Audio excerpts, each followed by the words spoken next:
Hello everyone, welcome back to the channel. My name is Jorvik, and welcome back to episode 10 of Fandom Friendly. We have a lot to talk about this episode. CinemaCon was a couple weeks ago at the time of recording this, and last week I was going to record this video, but I was on a couple film sets, so I didn't really have time to sit down and record this. But we're mostly going to be talking about a lot of trailers this week. We're also going to be talking about some film news, some alleged film news as well. Didn't really find confirmation for, but I did want to bring it up just in case. And we're also going to be talking about some video game stuff. So we're going to be talking about the Switch 2, how that's been going the last couple weeks, and then we're also going to be talking about Assassin's Creed Shadows. So let's go ahead and dive in. Hey guys, before we get into today's episode, I just want to mention that I am running a crowdfunding campaign for my next short film called Evermore. If you want to check out the video where I announced it, it's on the channel. But if you want to click that link in the description, it'll take you to the GoFundMe page where you can help me create this short film. So I really appreciate it. It's a project that I really do care about, and I'm really excited to produce. So please check out the campaign. If you can't do anything, that's fine. Just sharing the project also helps as well. Let's get back into the video. The first thing I want to bring up is we got a trailer for the new Star Wars animated show called Tales of the Underworld. This will be like the third kind of iteration of this. We had the first one was Tales of the Jedi, which was about Count Dooku and Ahsoka. And then we had Tales of the Empire, which was about Barriss Offee, and who else was in that? I don't remember what other character they focused on, but this one is about Cad Bane and Ventress. I really like these kind of vignette style, kind of like mini series that they've been doing, but it seems like it's going to focus on like the origin of Cad Bane, which cool, I guess. Like I like Cad Bane, but I'm not like a huge Cad Bane stan, And then I think this is also going to follow Ventress post Republic, so her time probably during the Bad Batch, because she has showed up in that show in the last season, I believe. So her time between that onward into fighting the Empire. As always, I'm a big Star Wars guy. I'm super excited for this show. Andor is about to come out next week, I believe, which is exciting. At the time of recording this, the finale for Daredevil is tonight. So next week we'll be doing a full season review of that show. Anyways, I'm getting off topic. So Tales of the Underworld comes out May 4th. Obviously, May the 4th be with you, so look forward to that in a couple weeks. The next trailer I want to talk about is something that I have been waiting for a long time, and that is Tron Ares. I really like the Tron movies, specifically Tron Legacy, which came out, I want to say, was that 2010 or 2011? That's yikes, 15 years. The music, the visuals, the concept, like that world is so breathtaking and so like vibrant and just like cool.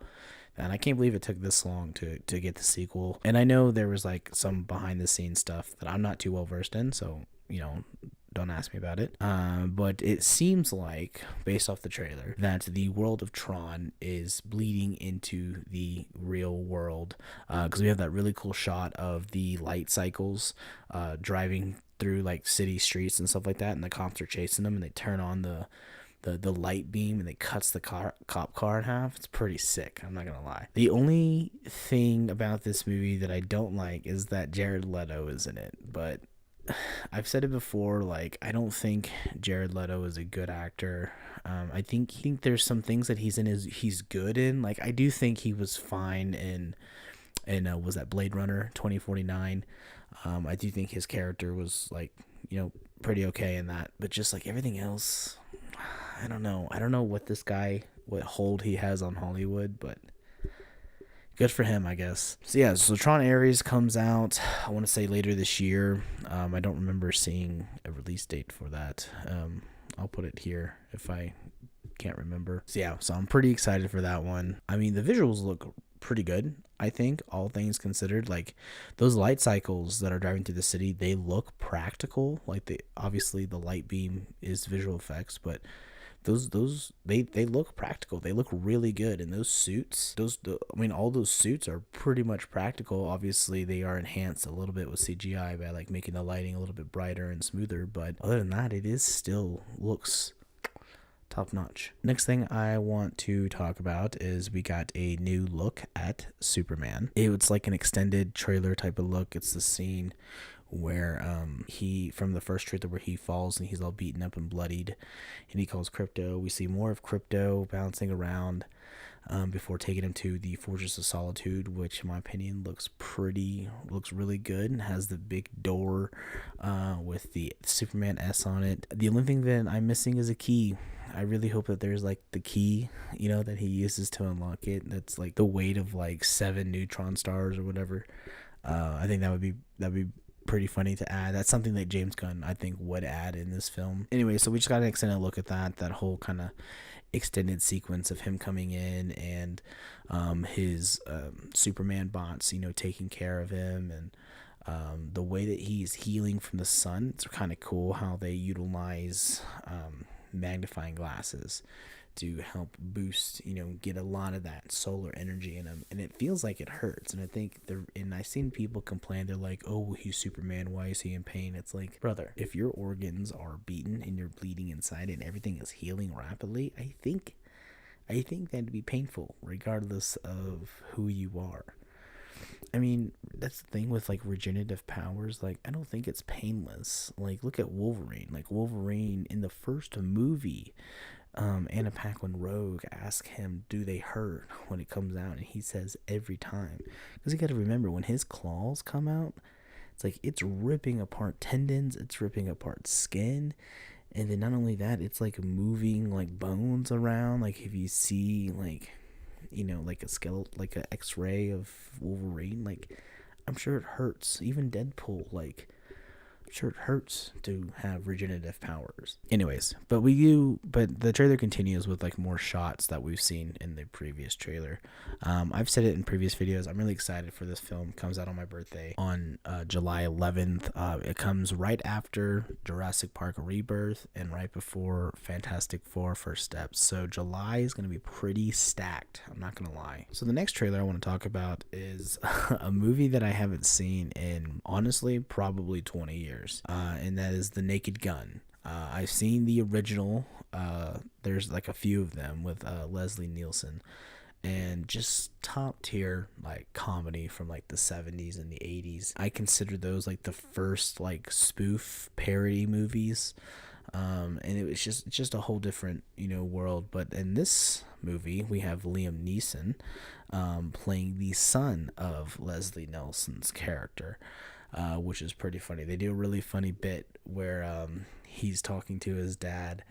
It's a picture of Leslie Nielsen, and he's like talking to him, and then it like cuts. It's like a wide shot, and it's like all of these different guys talking to their dad, and then it cuts to this is what I thought was crazy.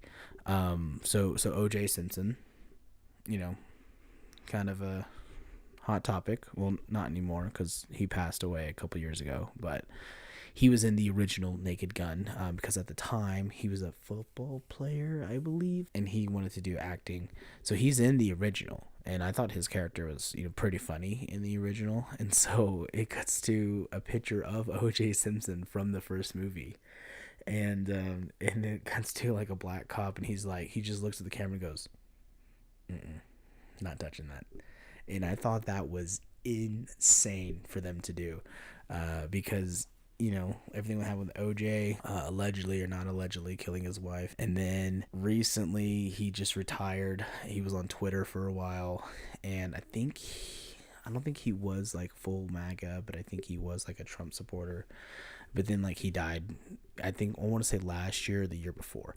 But still, just a kind of a controversial figure, and just to include him at all in the first trailer for this is absolutely wild. But yeah, I think it's one of those movies. I think comedies are coming back. I don't think it's because comedies were legal. I think it's just because we need comedies right now, with everything going on, with the dictatorship that's going on in America.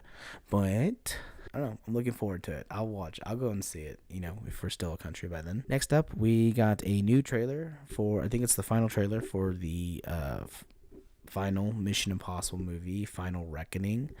Look, I talked about this before. I do like Dead Reckoning, the first part of this. I went and saw that in theaters. That was pretty good. It's pretty fun. I also like Fallout. I think that was the one before it. So I like these movies. They're just fun, like old school action movies is what they feel like. But the trailer, it looks really good. Looks like a great continuation of Dead Reckoning. I don't know how it's going to end. I hope they don't do a James Bond thing where they kill Ethan at the end, because these were already competing franchises, I guess, Mission Impossible and James Bond, but we haven't had a James Bond movie in a few years, and that story ended. So I'm assuming they want to end Ethan's story, Tom Cruise character. So hopefully they don't do the same thing, because I feel like that would be really cheap, I think. Personally. Next up, this was a surprise. We got a trailer for a animated Predator series, I believe. It's gonna be on Hulu. Looks really good. The animation looks really good. It's called Predator, Killer of Killers, and it looks like it's gonna follow all these different predators throughout different time periods in human history, which we've already seen a little bit of that with Prey. Which I thought was really good. That was the last Predator movie that took place. I want to say they were Comanche, but natives. I'm not for sure. Other than that, I don't. I've never really been a big Predator fan. I think the concept is cool. Obviously, I'll probably check it out, but I'm not dead set on checking it out. You know what I mean? A show I am excited to check out. We did get a trailer last week for Love, Death, and Robots, Volume 4. Now, if you haven't seen Love, Death, and Robots, it's an animated anthology series, but it's one of those series that's done by each episode's done by different studios, and a lot of them look really good. The Volume 3, I think it's been a couple years, actually, since Volume 3 came out. I want to say that was 20... That had to have been years ago. I'm going to have to look, but it's been a while, I think, since Love, Death, and Robots has had a new season. The only thing, it all looks really good. All the different animation styles look really good. The only thing I am worried about is that there is going to be an AI episode that was completely done by AI, and I'm going to hate it. I already know. I've said it before.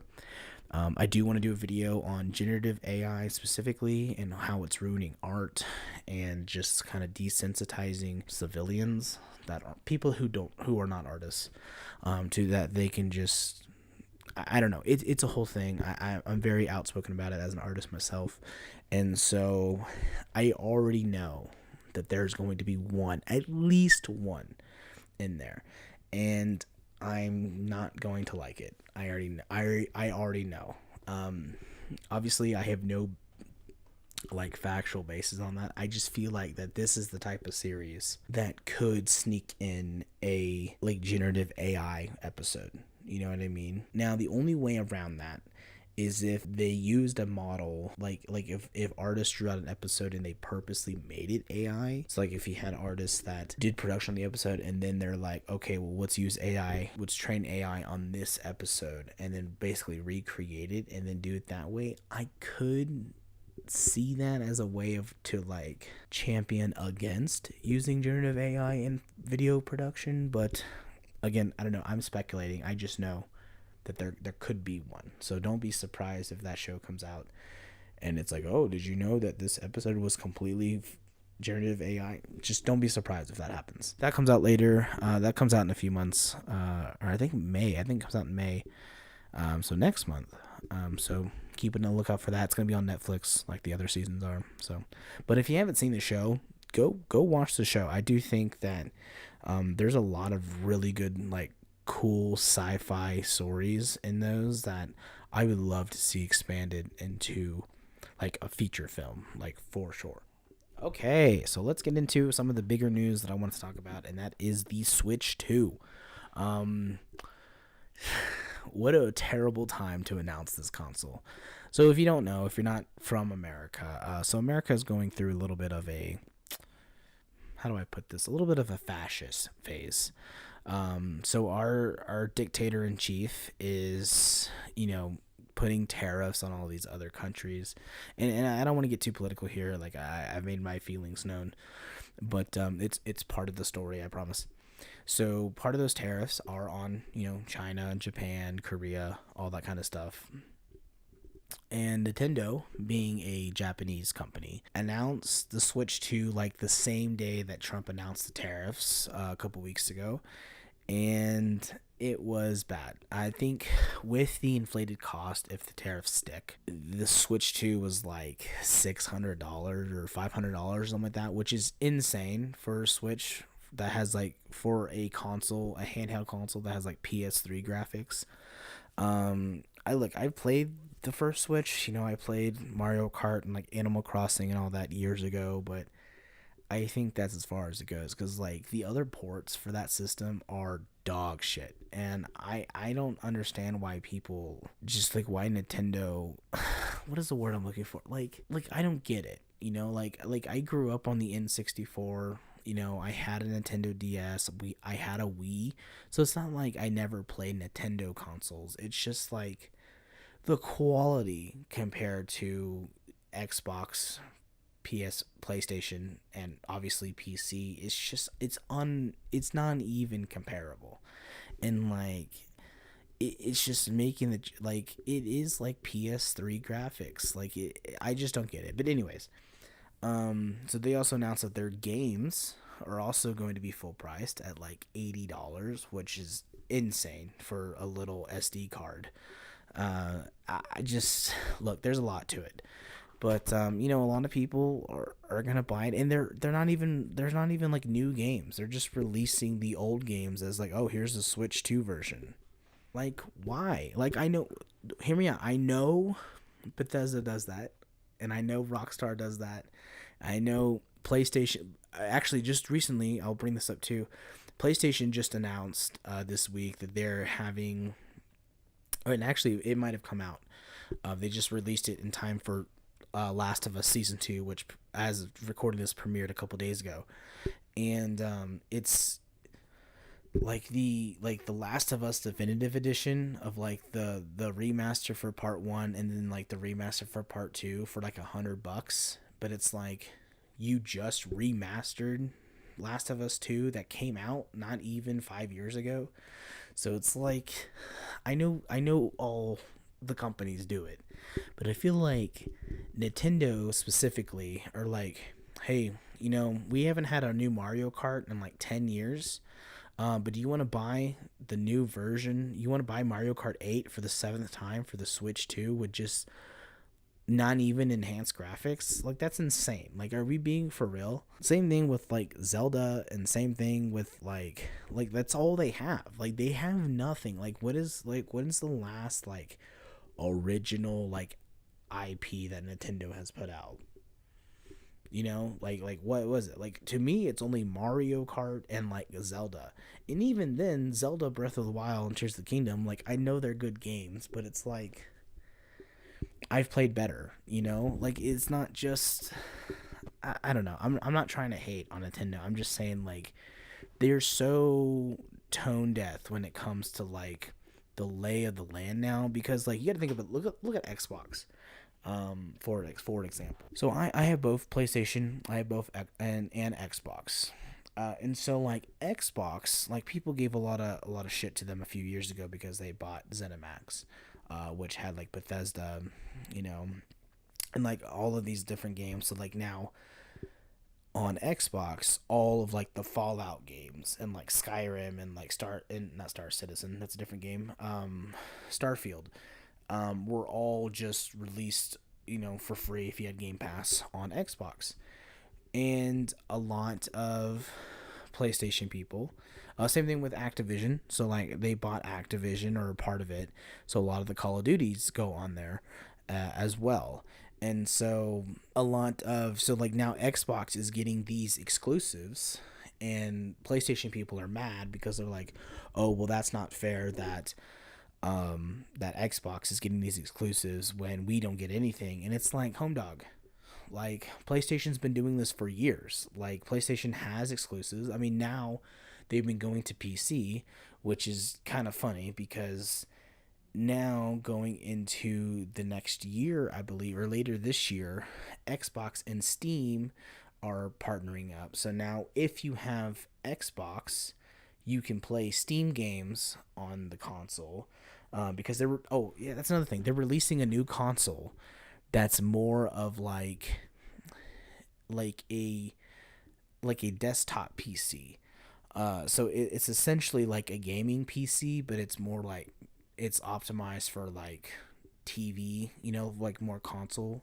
So like Steam and Xbox are partnering on that, which I think is pretty cool. And like the whole thing with Microsoft is they're like, hey, look, we don't care what system you play on, we just want you to play our games, that type of thing. Because I do know that Indiana Jones and the Great Circle, which was an Xbox exclusive, has just come on to the PlayStation Store.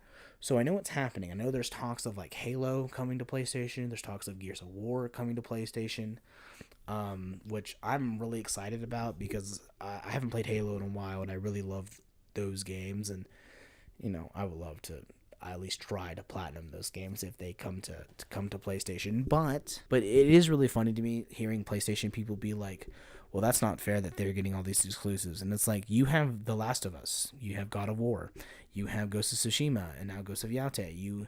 You have Death Stranding. Like, you have all of these great games that are exclusive to PlayStation, but you're complaining that you don't get the new Call of Duty for free or whatever. Like, it's so bizarre to me. Like, it's not, first of all, not that deep. It's not that serious.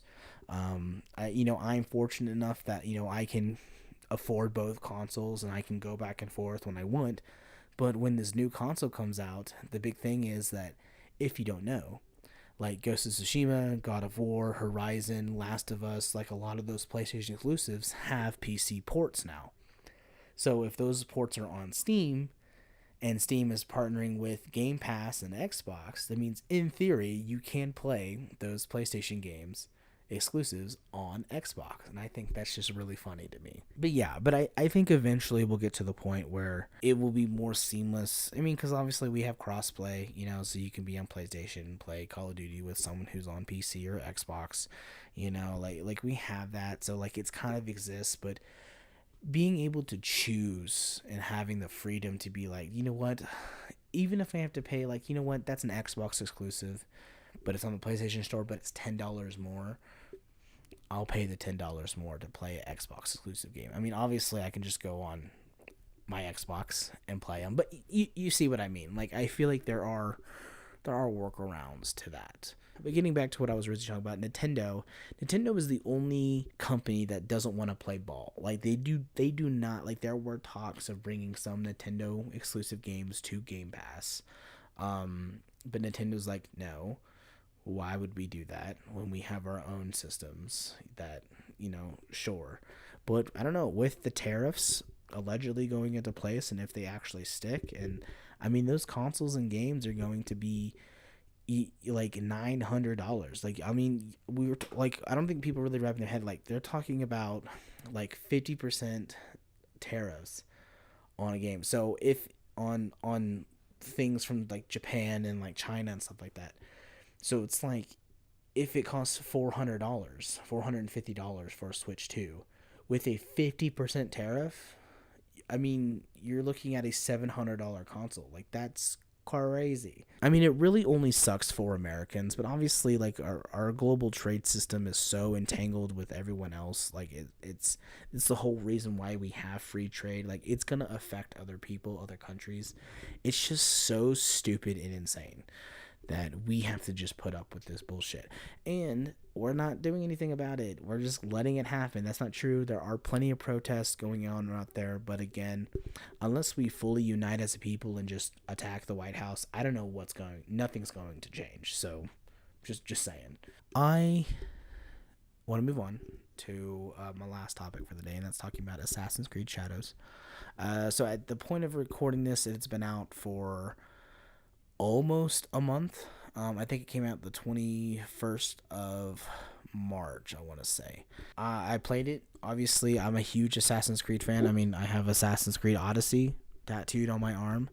I love the RPG games. I know a lot of people don't.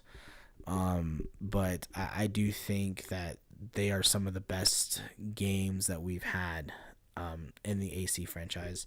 Don't get me wrong, I do love the old games I've played. Look, and before people get into this, I have played Assassin's Creed since Assassin's Creed 2 back in 2009 or 10, whenever that was. Okay. I love I truly think, like, obviously, like, I went back and played the Ezio trilogy recently, the Ezio collection, and man, those games are so hard to play. Like, yeah, the story is like good, but it's just like the combat sucks. Like the parkour sucks. Like, it's just the stealth doesn't work, and like it just I don't like, I don't know why suck the cock of Ezio so hard. Like, there are better characters. I think Arno is a better character. I think Bayek is a better character. I even think Cassandra is a better character. But it's just like, the main thing is like, all of those people, those characters only got one game, and some of them didn't even, and so it's like Ezio got three. So it's like, yeah, I can see why people like Ezio more, but it's just because he's had more games. Like, if we got like a second game with Connor, and I know technically he was in Liberation, but that was like a PSP port. But like, if we got a second game with Connor, like, I think people like I like Connor. I think people would, like him more. Same thing with Edward Kenway, Assassin's Creed 4. One of the best Assassin's Creed games that people still talk about, and allegedly there is a remake in the works, or a remaster, because we've gotten Rogue, we've gotten Assassin's Creed 3. I guess you can count the Ezio collection as a remaster, and Liberation got ported into 3. So like, we've gotten those games. So like, 4 is the next logical one. And like, people love Edward Kenway, but he was only in one game. But like, getting back to my point, like, what I was saying is that, like, I really like the RPG games of Assassin's Creed, because Bayek, Cassandra, who is the canon character, I don't care if you play as Alexios. Alexios is dog shit compared to Cassandra. It's just factual. And Eivor, and it's also the female version of Eivor is the canon version. I love Eivor. And then, of course, Basim was more, Assassin's Creed Mirage was more of a classic Assassin's Creed game, one city, beautiful game, kind of a one city thing, going around targets, but that's a lot smaller of a game.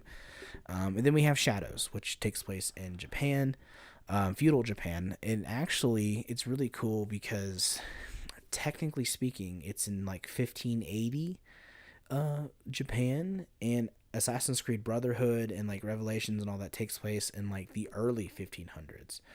So this is like the closest in the timeline that we've been to Ezio.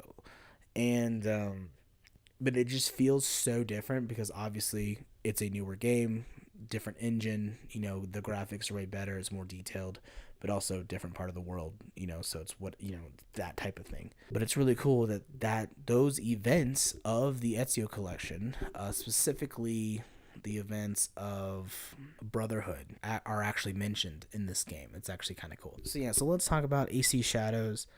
Look, I really enjoyed the game. I do think, like most open world games, it's not just like it does start off a little slow. You do have to go through it being two separate characters, Naoe and Yasuke. You do have to kind of go back and forth between them and kind of like play as them for like a little bit. And a lot of that's just being introduced to the combat and like just like the basic control, the tutorial stuff, prologue stuff. But once you get past the prologue and you get introduced to the main bad guys, what's the Shimbakufu, they're kind of like a subsect of Templars, which is interesting. And another thing that I really like about this game is that it's not just the Shinbakufu that you go and hunt down. Like, that's the main story, right? But there are, as you explore the world of Japan, there's Iga, Wakisa, there is Harima, there is Osaka, which is Itusetsu. There is Ki.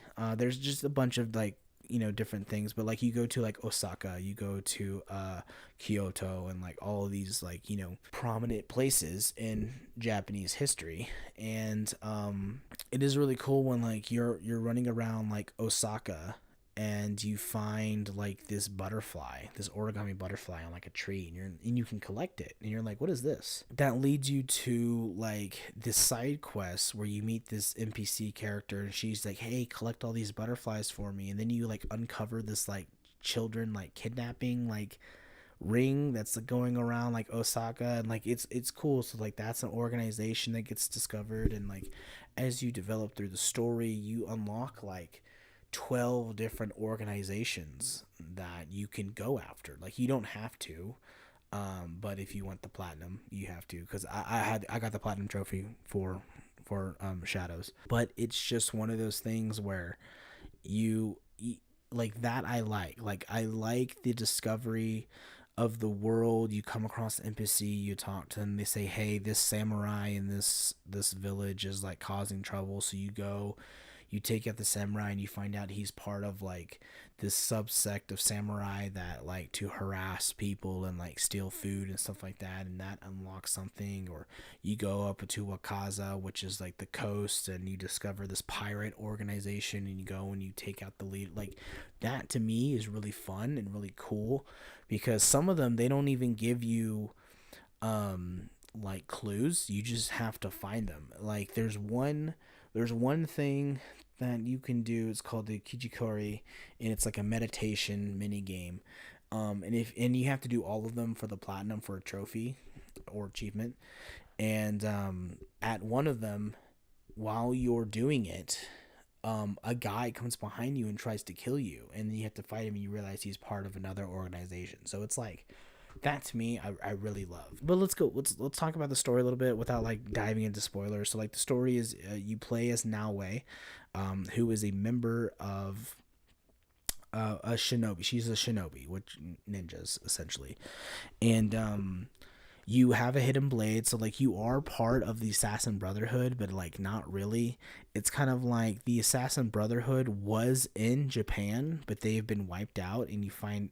I'm not gonna like spoil it, but so they were. This is not a spoiler, but they were in Japan, and like there's this whole side quest where you go and like kind of discover like that lineage, which is pretty cool, I think. And but like you're part of like a shinobi group that's like a splintered off cell of the Assassin Brotherhood.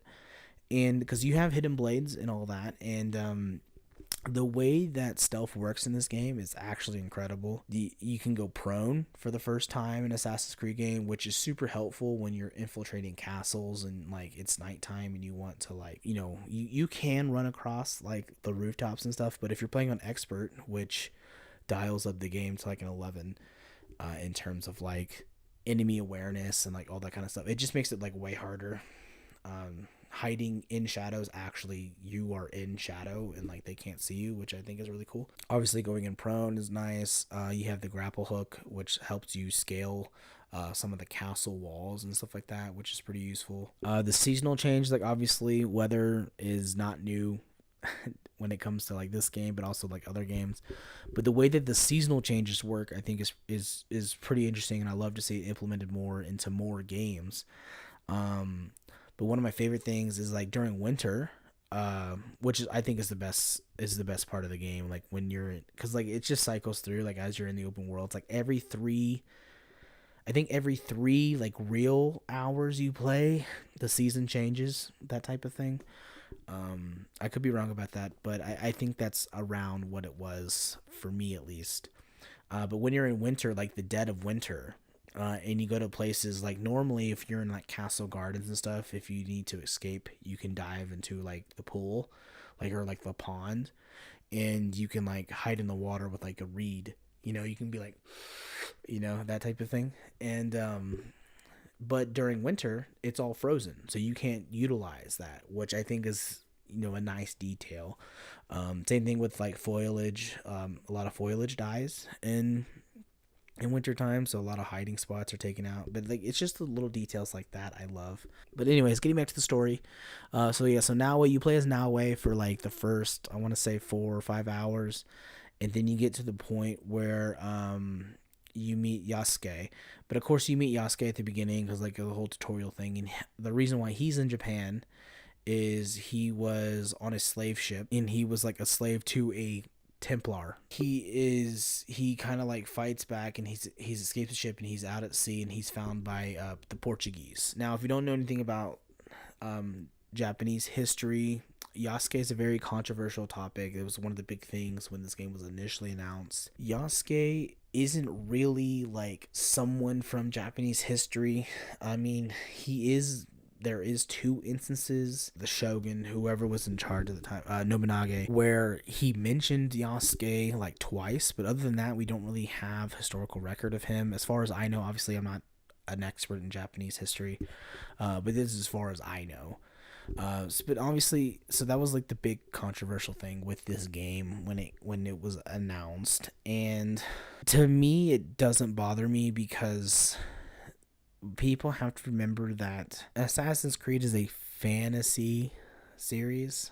Okay, like obviously it takes place in real world history, but it's still a fantasy at the end of the day. Like people didn't get mad when like they're like, oh, this is a Native American, half English assassin fighting during the Revolutionary War. Like, people were like, oh, that's not realistic, even though a lot of Native Americans did fight for both sides, actually. Not so, I just want to make sure people are clear on that, but you know what I mean. Like, nobody got mad at that, and obviously that was a different political sphere than it is now, because everything is woke now if there's a woman or black person involved, which is, again, so stupid. I think Yasuke's character is probably the highlight, I think, of the game. And like, I do really like both protagonists, and I think like as you go through the game and the story, like if you play, they added a new thing too, where like normally in these RPG games you have choices. Sometimes those choices, where you can romance people, or you can affect an outcome of a certain thing. I think it really only worked out in Odyssey, because Odyssey has multiple endings, and Valhalla too. Valhalla also has multiple endings, depending on your choices you make through the game. But this one really doesn't, which is fine. I mean, the only thing that really your choices affect are your allies. So throughout the game, you'll discover like you have like an ally chart, and each of these allies, like there's a sharpshooter, there's a girl who can like throw like poison, like smoke bombs, and like all that kind of stuff like that, and then you have like other like samurai fighters and that kind of stuff. Your allies. It's like a brotherhood mechanic essentially. If you make the wrong choices during those missions, they won't join you, or some of them will die. And but if you play when you first start the game, you have an option to choose canon mode or non-canon mode. And I didn't know this. I was like, well, I want to play canon mode. And so when you play on canon mode, those choices are taken away from you. Like, you'll see the screen where your character kind of pauses for a minute, and then like it'll come back.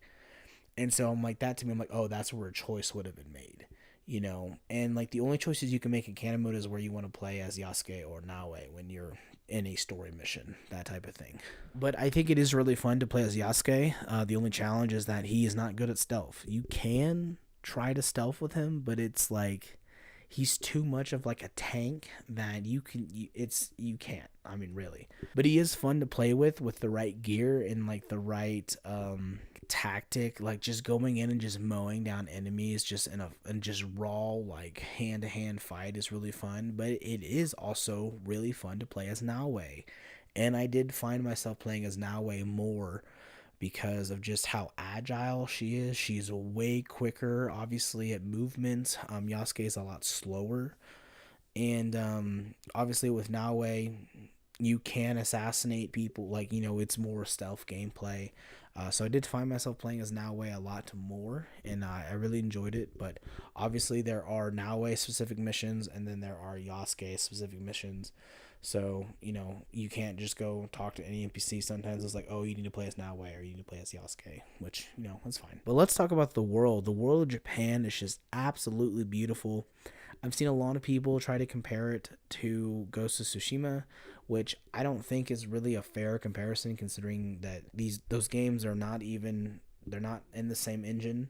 They're not made by the same people. There are similarities, obviously, with like the look of like the samurai and like soldiers and like some of like the general like look of Japan, which obviously, but also they're not even in the same time period. Ghost of Tsushima takes place like 500 years before Shadows does. So it's like, it's completely different time periods, and also not even on mainland Japan. Ghost of Tsushima takes place on the island of Tsushima that's between South Korea and Japan. So while I have played both games, it's just, they're just not comparable. I mean, the only thing you really can compare is just like the overall look and just like some of the fighting things, but I do like the combat, but I think Shadows has better combat because you have access to different weapons, not just a katana like in Ghost of Tsushima. So take that what you will. Also, Assassin's Creed Shadows is more colorful, I think. That's just my opinion. But yeah, overall, I mean, the world is beautiful. During springtime, the cherry blossoms are blowing. They added a new like wind mechanic, which is also something that was in Ghost of Tsushima. But the wind is really nice.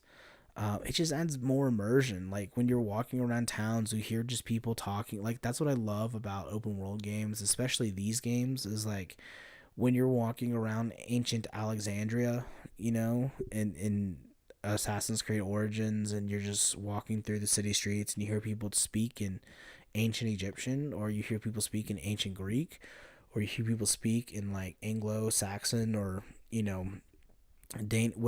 Old Norse, like in Valhalla. Like that stuff to me is really immersive. And what I do like about this game too is, I didn't mention this, but you do have the option to, there is an immersive mode where you can play the whole game in Japanese, which is really nice. But I think I played maybe 10 hours of that before I switched it back to English, because I was hitting story stuff and I was too busy like looking at the cutscene and not reading the cuts, and I was too busy like looking at the screen, and not really paying attention to the subtitles, so I was missing story points. So I did eventually turn that off, but it is really nice to play like just in listening to Japanese while you're going through the game. Overall, do I give it a 10 out of 10? No. I do think there are things that can be worked on. I know there were some things that you know what, I will give it points for, because they do this thing that every single RPG has a problem with this. It doesn't matter what company makes it, doesn't matter what developer makes it, or whatever, what game it is they add a follow button to an NPC during missions where you're like, hey, follow me. And then like they have a button where you just hit X or whatever, and you just automatically follow that character at a pace that is not too fast or not too slow. I feel like everyone who's played RPG open world games has that problem where like they can't make the characters like walk at a normal speed. And so they added that little thing. It was a game changer. Like, it's ridiculous, like, what a game changer that was. But yeah, I mean, I think personally, is it my favorite Assassin's Creed game? I do think Odyssey is still my favorite Assassin's Creed game. Second to that would be Valhalla. This one would be a close third, I think, for sure. Like, in terms of the RPG games, like the 4 RPG games, you know what? That's actually harder, because I do like Origins as well. I mean, they're all really good. Like they're all 7s and above for sure. But I think it would be, to me personally, it would be Valhalla, Odyssey, and then it would be Shadows, and then Origins. Again, that's nothing against Origins. I just think there's more to do in the other games, because Origins was kind of like the first test of like this RPG new style of gameplay. I mean, there's more I want to talk about with, but it's all like spoiler stuff, so I don't really want to dive into that stuff if you haven't played the game yet. I highly recommend you do not. What's great also about this game is that you don't have to play any other Assassin's Creed game. Unlike Origins, Odyssey, and Valhalla, Those had a story, at least in the modern day, somewhat, and they connected in that way. But Shadows is you don't have to really play the other games. I should talk about that they do. This is the first Assassin's Creed game where they've included like this timeline. And what I mean by that is when it's kind of like Warzone, when you open up Call of Duty Warzone or the Call of Duty app, now you have the list of the games. So Ubisoft did that for Assassin's Creed. So now when you open up Shadows, you have the timeline. So like you have Shadows, but it only has Shadows, Odyssey, Origins, Valhalla, and Mirage. So the last few games is what they have on there. I think eventually they're gonna have other games. Obviously in the future, the future games will be on that as well. But they do have that. So like if you had all the other games installed and you're like, you know what, I don't want to play as Nawe and Yasuke, let me go back to Valhalla. You just scroll up to Valhalla, click it, and it'll open it up. But again, that's not new technology.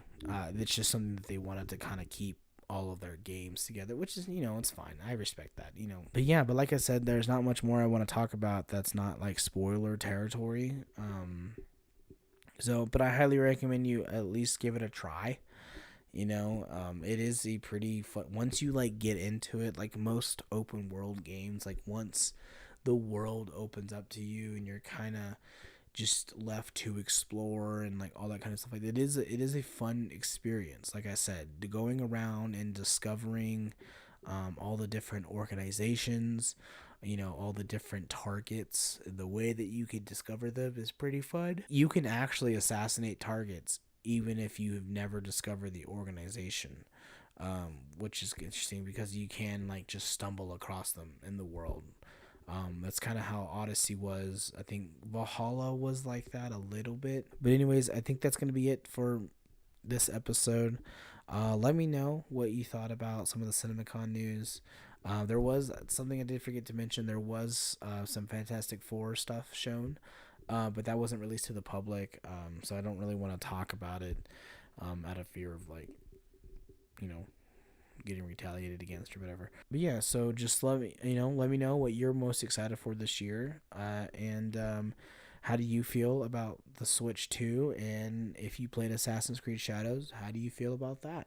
Like I said, next week we're going to be talking about the finale of Daredevil Season 1 and probably the premiere episode of Andor. Last of Us 2 is premiered, so I'll be checking that out. I haven't watched it yet. So I'll be checking that out, and I'll also bring that up in next week's episode as well. But anyways, guys, my name is Jorvik, and I'll see you in the next one.